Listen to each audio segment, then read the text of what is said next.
Hello, it's Alice. So I thought in today's video I would show you the process of me drawing this couple's portrait, and initially I was going to keep it at real time. I was just going to not edit it, not speed it up, anything like that. Turns out I've got 3 hours of footage, so I have sped it up. I hope that's alright. And I have asked you guys for a bunch of questions and I thought I'd talk over it. If you can't be bothered to listen to me, feel free to mute it and just watch the video. That's fine, I won't take offence. But yeah, I'm going to answer a bunch of questions. If you don't already follow me on Instagram, go over and follow me. It's just my name followed by an underscore, and you can ask some questions next time. But yes, let's get straight into it. So a lot of the questions I was asked. I will also say I'm not going to chop this audio, so if I stumble on my words, it is what it is. But yeah, I get asked a lot about the commissions that I do. So the main one is how to go about getting them. So I'd say my first commissions weren't paid. I guess they were like self-initiated. So the first kind of portrait drawings I did off my own back. I did people I followed on YouTube and Instagram, like people who I aspired to be like or who I looked up to. I took their photos and drew them in my style. So that was a fun way of kind of getting some practice, and as well, if that person saw my work, it meant that I got a little bit of recognition, I got some feedback, which was really, really nice. And then mainly the rest of my commissions came from university, so it kind of depended what I put out there. But if I asked people online whether they were wanting a little image for their YouTube banner, or whether they want a couple's portrait, then generally people came to me with their ideas. So in the beginning, I kind of just put it out there. I said on Twitter, I said on Instagram and on Facebook, look, this is what I'm doing. Do you want a drawing? Hit me up. And that is generally how I began getting commissions. I suppose I was in a fortunate position that I already had some sort of following, but I mean, I'd built that up from the start. I'd not really kind of that following didn't just happen. It was my following.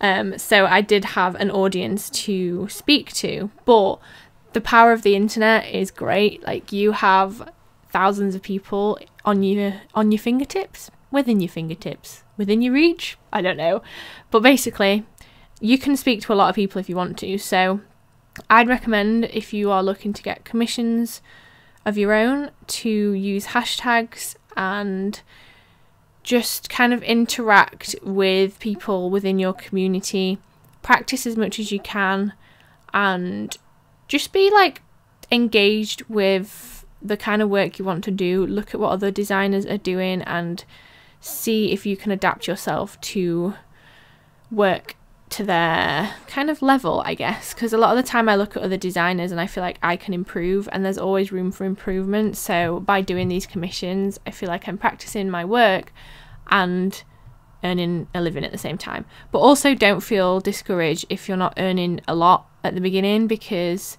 that's just the nature of it. It takes some time, and it's quite a fun thing to do as a bit of a side hustle. I think the fun wears off a little bit when you start having to force yourself to draw. That's my worst nightmare. So yeah. Someone actually also asked how many commissions I do per month or per week, I think it was, and I don't really do many at all. Like I just said, I think doing them too often takes the fun out of it, and I've always wanted what I do to be fun as much as possible. So I only do commissions when I have the time, because they aren't my sole income. Like, commissions bring me a very small amount of my income. If you watched a video I did like a couple of months ago, it was all about like where my income comes from, and I did a big pie chart. I'll leave it linked in the description and on screen if you'd like to watch it. But you'll see from that I don't get much of my money from commissions, which means they kind of take a back seat and they aren't my priority. So for that person who asked me how many commissions I do in a week, it differs. So when I was drawing this commission that you're watching now, I had 3 in 1 week, which was quite a lot, because that was me trying to fit that in between my regular work. I suppose if I wanted more, I could kind of ask and reach out for some more, but I'm quite happy doing them as and when, because I don't want them to lose their fun, because for me, commission drawing was just fun and I kind of want it to stay like that. Someone has asked how to start getting noticed in the design world. Again, hashtags. Just use hashtags. I really should get involved with the kind of like Inktober trend that's happening right now, and there's a bunch of creators have made templates with like different prompts, and every single day you do a little doodle that is related to that prompt.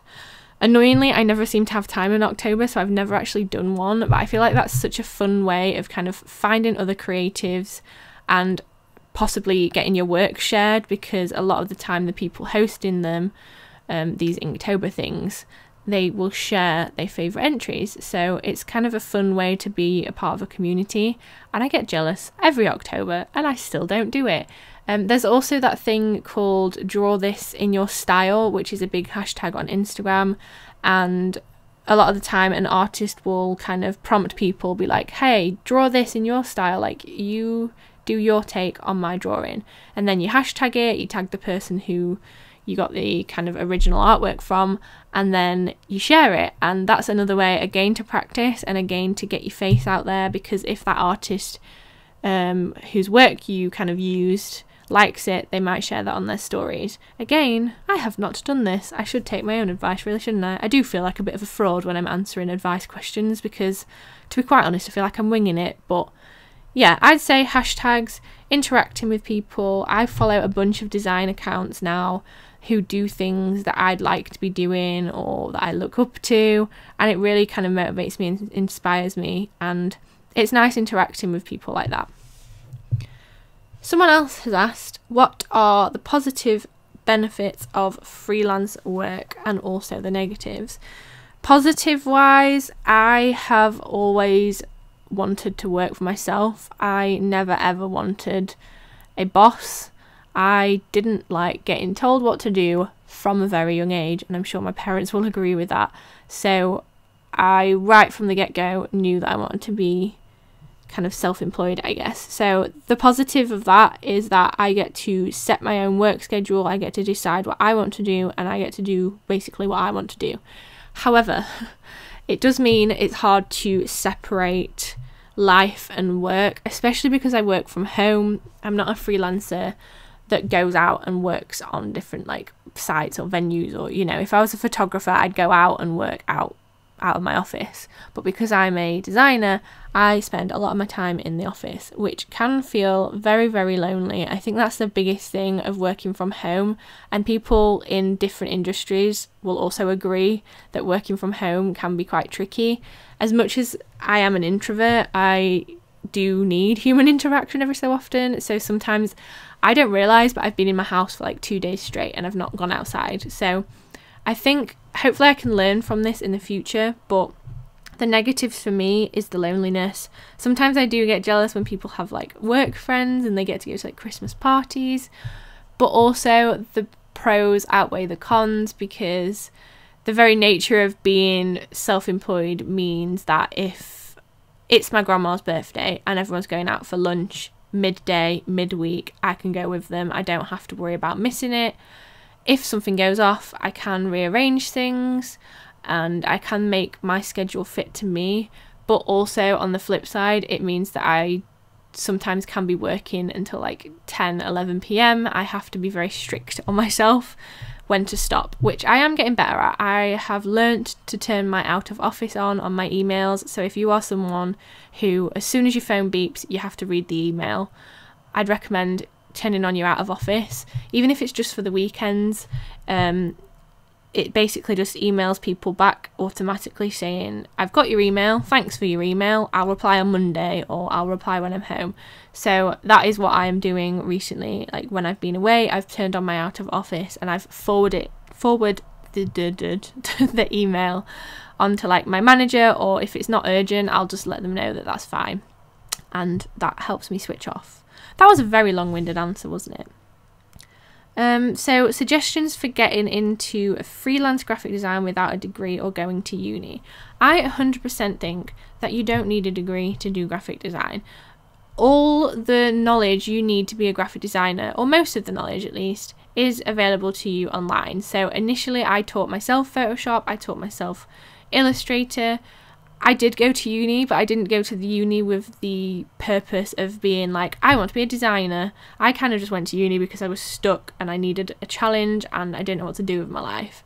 Yes, uni helped me graphic design wise because I learnt new skills that I don't think I would have otherwise, but it wasn't like a necessity. And especially with like Instagram and stuff now, it's so easy for like non-qualified people to showcase their work and kind of make something of it, which I think's amazing. So follow all my previous suggestions, to be honest, to getting into it without a degree. But if you are looking to learn, honestly, just Google things, like Google tutorials. I followed so many tutorials when I was younger. That's literally what I used to do after school, and that's how I taught myself a lot of what I know now. And even now, when I get stuck on certain tools or I want to do something I've never done before, I'll just go on YouTube and follow a tutorial. So I find that super, super handy. Apologies, by the way, if you can hear my laptop's fan going crazy. It's because this video is very long. So how do you stay productive? Ooh, this is the age-old question.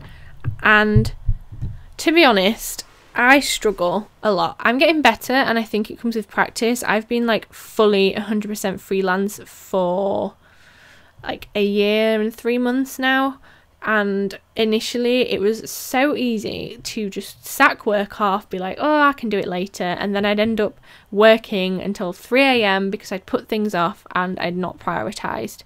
Whereas now I have bitten the bullet. I have accepted the fact that I'm going to have to wake up like other people do who have normal jobs, and I have set my alarm for like 7:30 every single morning on a weekday. I try my best to eat my breakfast and get in my office by at least like 9:30, 10 o'clock, and make sure I'm doing work. I also, a big thing for me staying productive is writing to-do lists, because I can't keep track of everything in my brain.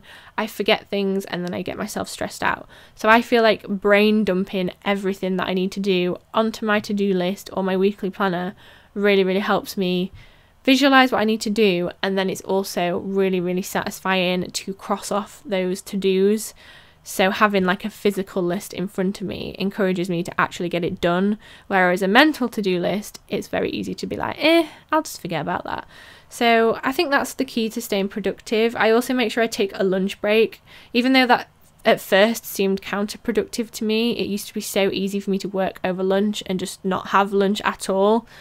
I've realised now it helps my creativity if I do take half an hour off or an hour off to eat my lunch. I'll go sit downstairs, I'll get out of my office so I'm not in the same room all day, and it lets me kind of reset and recharge, and hopefully when I get back in my office I'm productive again. However, sometimes I will admit that I just kind of distract myself and I never really get back on it. I need a tip for that.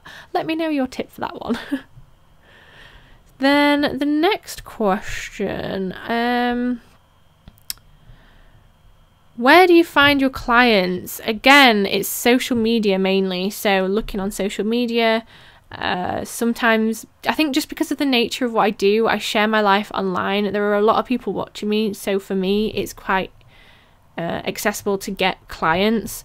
I wouldn't consider it easy because a lot of the people who do message me are expecting a freebie, which is very annoying. I think people underestimate the time it takes to create things, especially for this drawing you're watching now. I didn't realise, but it took me 3 hours to create, which is a considerable chunk of my day. So yeah, I don't know why I've gone on a tangent, but people asking for freebies is very annoying. So yeah, I've kind of lost my train of thought. Where do I find my clients? I find them online. For me, that's the biggest thing. And then a lot of the time it's like word of mouth via online. So for example, I did Sophie Foster's YouTube banner a while ago, back when she had like brown hair. And from me doing that banner, a bunch of her viewers saw it and she'd put my kind of username at the bottom of her videos and people messaged me from the back of that. So yeah, it's nice to do word of mouth things as well. What's your favourite work food whilst drawing? Wow, okay. So I, to be honest, try and separate work and food most of the time. But if I want a little snack, I do love like a nice simple packet of salt and vinegar crisps and maybe some hummus. If I'm feeling healthy, I'll get like a bowl of, not a bowl, a punnet of grapes or strawberries. I love grapes and strawberries. Or if I'm feeling extremely naughty, I'll probably have a packet of chocolate buttons, or I'll rummage for something in the cupboard downstairs and just find whatever snack I can find. I don't really have a trend. I change my mind a lot and I try and resist to snack whilst I'm in the office because it distracts me. But I mean, it also works as motivation too, right? So I don't know, maybe I should snack more. How do you go about making your own website? So I have two websites. I have my alicethorpe.co.uk website, which I made on Squarespace. I absolutely love that website. It was the easiest one out of all of them to make. I've made quite a few in my time, and this one was by far the easiest. I absolutely love Squarespace, 100% recommend, and you can find discount codes for Squarespace all over the internet. But yeah, I use Squarespace for that, and it is obviously paid. You've got to pay a small fee every single year to keep it going, and then a small fee every single year to keep the domain name. So for those of you who don't know, the domain name is the little alicethorpe.co.uk bit. I pay for that itself, just the little word. I pay for that per year. It's not much, it's quite cheap actually. The other website I have is on Shopify, so that is where I host my shop. That's where I sell my products. And I decided to switch over to Shopify just because it offers a more professional like system in the background. Like on the front of things, the part that you see looks the same really. It doesn't look anything special, but the background behind the scenes stuff for me, Shopify just suited my needs more. So I've now moved my shop over into Shopify, which in turn has cost me more money because that's a separate website to run and a separate domain to buy. But Shopify is great if you're looking to sell products. However, if you are just getting started, I highly recommend Etsy, because Etsy has an audience of its own already. You don't have to do marketing generally on Etsy, and you've got more chance of being found on an Etsy store than you would be on your own website, because there's more traffic going to Etsy, if that makes sense. Next question.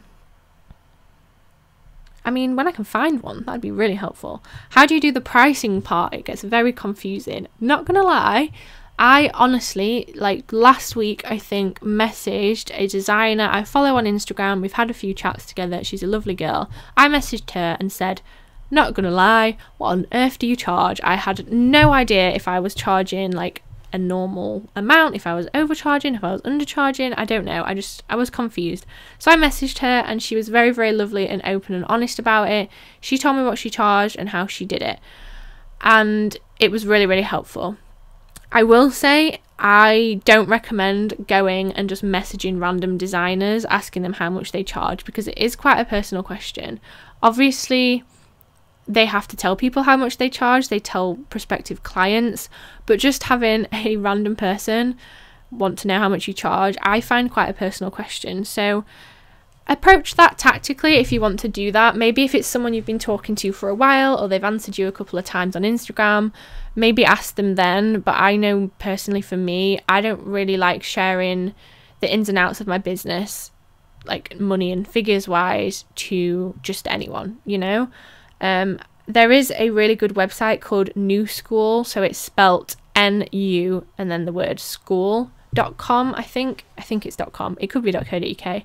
And they have on there a pricing calculator, so it asks you a bunch of questions. You fill out these little tick boxes, and it lets you get an idea of what you should charge for an hourly rate, and then at the bottom it'll give you a figure. It'll tell you what you should charge. It'll tell you what the very least you can charge to make some money, and I don't know, it just gives you a bit of an idea. I've used that quite a lot, and I mention that website a lot. I find it super helpful. So yeah, definitely look into that if you are struggling on what to charge, because I still get stuck, and I would love to have someone helping me out with that, but I really don't know how to go about it. So I don't know, we can struggle together. Are your clients mostly from YouTube or Instagram or your website? To be honest, most of my clients come from Instagram, which I found really interesting at the beginning, because I used to be really, really bad at looking at my Instagram DMs, because I just find it a bit of a wormhole. Once I start looking at them, I get stuck and then hours have passed. So I have made more of a conscious effort recently to actually look at them. And from there, I've got a bunch of clients coming in, which is great. So this drawing here, I actually spoke to the client via Instagram. She messaged me on there, and the other two I did this week were also from Instagram. So it's definitely the majority on Instagram. To be a graphic designer, should I be able to draw? I mean, it helps, but a lot of graphic design is computer based, and I find computer based stuff, you don't necessarily need that drawing knack, because computer based stuff allows you to edit it. If you've seen me doodling ideas for logos, you will see that I am not very good at doodling and drawing kind of just on pen and paper. My initial sketches for logos are awful, but the logo itself turns out pretty good, even if I say so myself. So I wouldn't say you have to draw. To be an illustrator, generally you have to have some kind of drawing skill, but I think it just works to whatever you want it to. A lot of the people I follow on Instagram have kind of a sketchy kind of style. They draw kind of cartoony, childish kind of drawings, and they just work. So to be honest, I don't think you need to draw, but a little bit of kind of creativity and background info about drawing definitely helps. What made you pick your designs for the Soul and Fire shop? So I love looking on Pinterest and I love looking at the people I follow on Instagram for my art inspiration, and then, to be honest, finding quotes and stuff for my drawings and my products on Soul and Fire. I asked you guys, so I just ask on Instagram quite a lot, what would you like to see? I'll try and make it. I like to kind of make something that I know you guys would want and would like, so I find asking my audience is super, super helpful. So if you're thinking of making products and you're not really sure where to go about it, I recommend creating a poll on probably Facebook. Actually, you probably get more answers on there, putting out a bunch of options and seeing which option is the most popular, and then design that one. The one thing I do find though is if you kind of put a poll on saying, would you buy this? And a bunch of people will click yes, you'll think, oh, amazing. And you won't sell a fifth of the amount you thought you were going to sell, 5% of it. So just bear that in mind. A lot of people answer and they won't necessarily convert into customers. They won't necessarily end up buying that product, but it's quite interesting to do a bit of audience research to figure that one out. Anyway, that is it. That is the end of this video. That went by a lot faster than I thought. Hopefully you're still awake and watching. Let me know what you think of this final drawing. I had a lot of fun creating it. I just now need to add a little banner, a portion of text in the bottom. So yeah, thanks for watching. Hope you enjoyed. Give this a thumbs up if you did, and I'll see you soon for another one. Bye!